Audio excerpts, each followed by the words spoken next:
So with regards to the lab, just a quick note for those that were in the 11 o'clock and those in the 4:30. Question 4 of exercise 15, you can ignore that question. You don't have to worry about answering that. Question 4, exercise 15, you can ignore.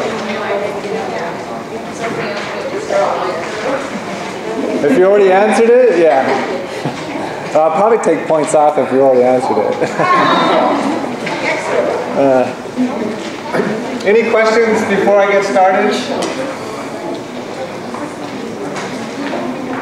So we're covering 5 chapters, and they're all closely related, all dealing with the immune system in some way, the immune response.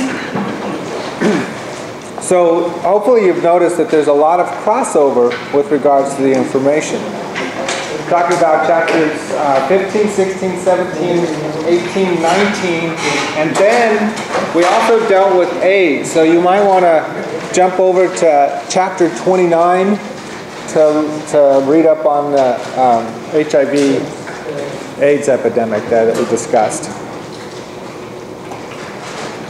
So chapter 15, we started out, this is a discussion of the innate immunity. And what we're talking about here then is that this is our immunity that is non-specific, would be defined as being non-specific because it really protects us from all microbes that we might encounter. And we were talking about our first line defenses, our skin, which is pretty impenetrable to microbes. You really have to damage the skin in order for microbes to get in. The mucous membranes, we also serve as a first line defense. They, though, provide an avenue for infection. This is the most common route of infection, through the mucous membranes. Part of it is because our mucous membranes are lined with cells that periodically sample bacteria. And some bacteria, once sampled, have the ability to avoid digestion within the phagosome, or destruction within the phagosome.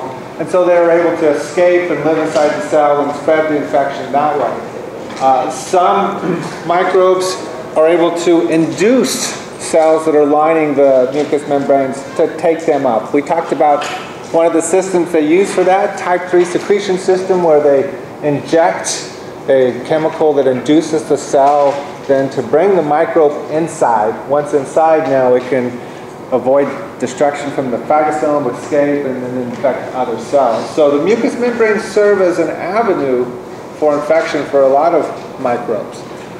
We also talked about antimicrobial substances that can serve as part of our first line defense mechanisms. Sweat, our tears, saliva, all of these have chemicals that can help prevent bacterial growth. And then we also mentioned our normal microbiota. And here you really should have an idea of what the normal microbiota is and what it does for us. It's covered in 2 places in this section here. Chapter 15, we talk about our normal microbiota. And then chapter 17, we also talk about normal microbiota. So these are the bacteria that you have inhabiting your body, not just on the surface, not just on the skin, but within the digestive system as well. They protect us from pathogens simply by being there. Their presence inhibits microbes from adhering to the surface of cells. Their presence consumes nutrients, so prevents microbes from having something to eat. They generate antimicrobial compounds themselves that can inhibit the growth of other bacteria similar to their own. The other thing that they do is that if and when you do get scratched, cut, your skin damaged, you're introducing those microbes, those microbiota, those normal microbiota. Their simple presence now sends up the innate immune response, the inflammatory response, which is a way of keeping our immune system primed, if you will. A little exposure now and again keeps your immune system working in good shape. Keeps it oiled, if you will.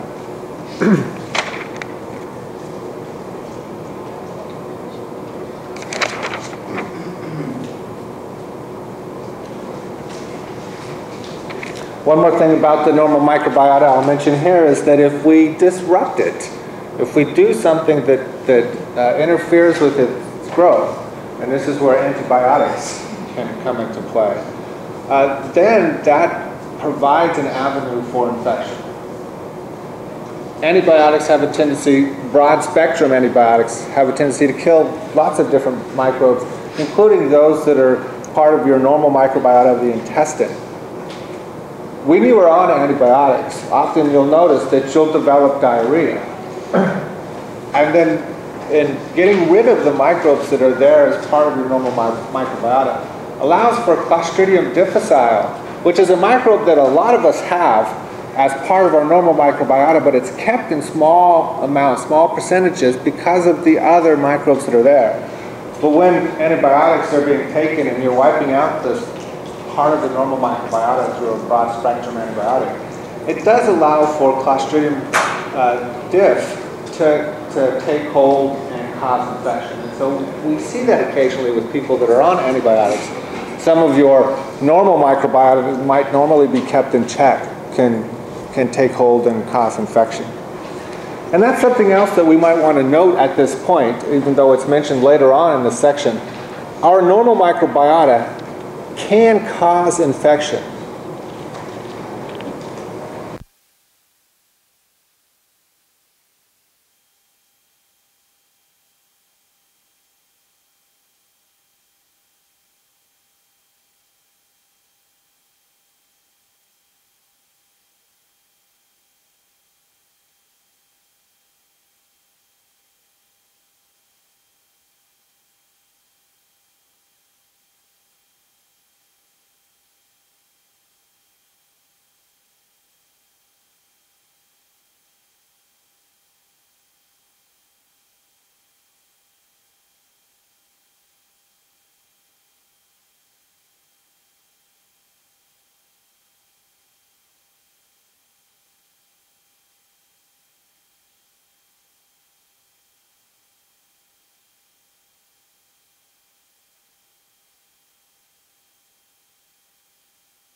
Blood cells, you have circulation. Then you have the basophils. Very few of them, they play a role in the inflammatory response. They release histamines, other cytokines and chemicals that play a role in the inflammatory response. And eosinophils. And remember, eosinophils were those white blood cells that attack big worms.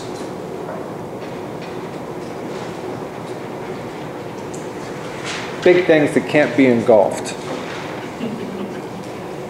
And all of these white blood cells, these three here, operate by releasing chemicals. Remember, we call them granulocytes because they have granules in them of chemicals. With neutrophils, it's a destructive granule. With eosinophils, it's a destructive granule. With basophils, it's a histamine or a prostaglandin or a leukocyte, some kind of cytokine that's going to trigger the cells to respond. The three granulocytes, the only one that's a phagocyte is the neutrophil. Yes. The other ones are releasing the granules Yes. inside, which could be a histamine or some other digestive. Like in the case of the eosinophils, Right. they're attacking something so big, so they'll release the digestive enzyme to punch holes in the cell. Yeah, they'll release the enzyme to the outside of the cell, and it'll attack the worm, or the big cell that's being targeted. Yes.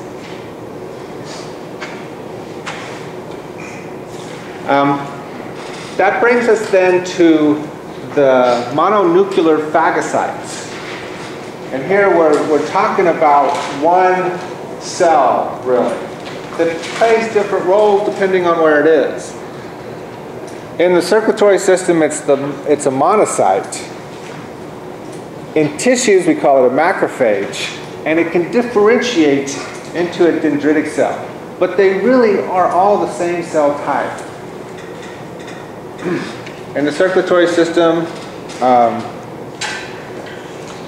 the monocytes play the role of engulfing things that might be in the circulatory system. In the tissues, the macrophages play that role. In the tissues, the macrophages can set up shop so that they essentially stay in one area, or they can roam through the tissues. They serve as scavenger and sentry, if you will. Scavenger, collecting debris and other stuff. Sentry, and that if they encounter microbes that have molecules that bind to their toll-like receptors, they will send out cytokines, messages that will trigger a response. Either it'll cause an inflammatory response, it might draw T cells to the area, but something will happen depending on cytokines being released.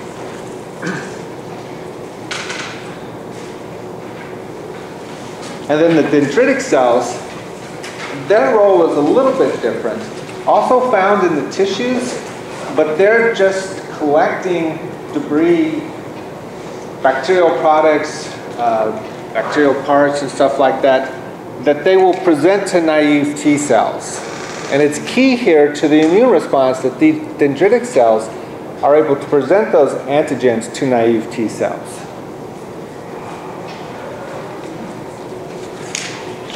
Without that presentation, naive T cell then is not going to be able to respond to the antigen when it's being presented by the B cell.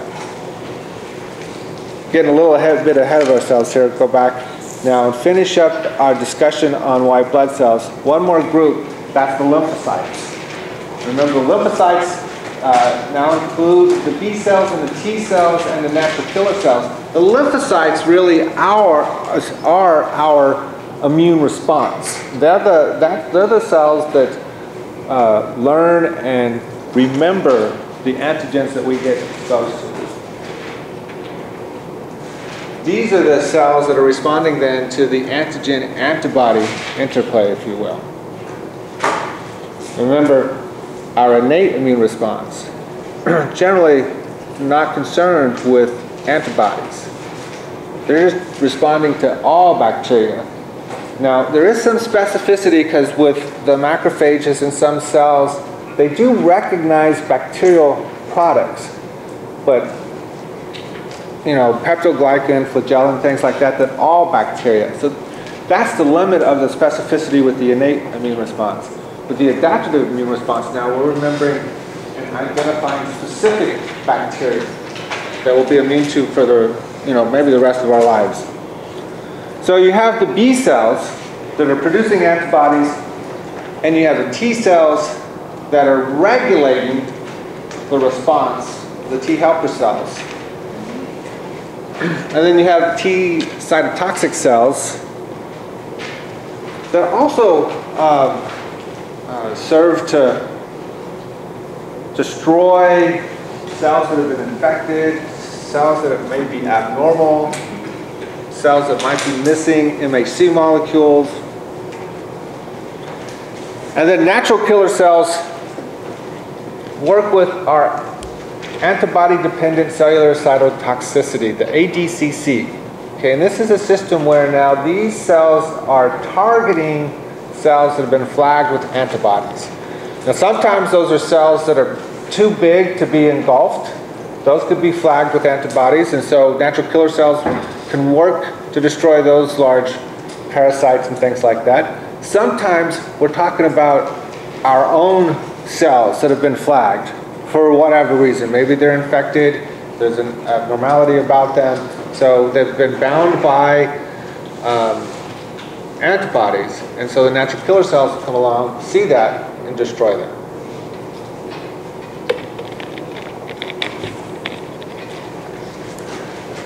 With regards to cell communication, recognize that what we're talking about with cell communication, basically receptors on the surface of the cell, so receptors generally embedded in the membrane, and chemicals as messengers.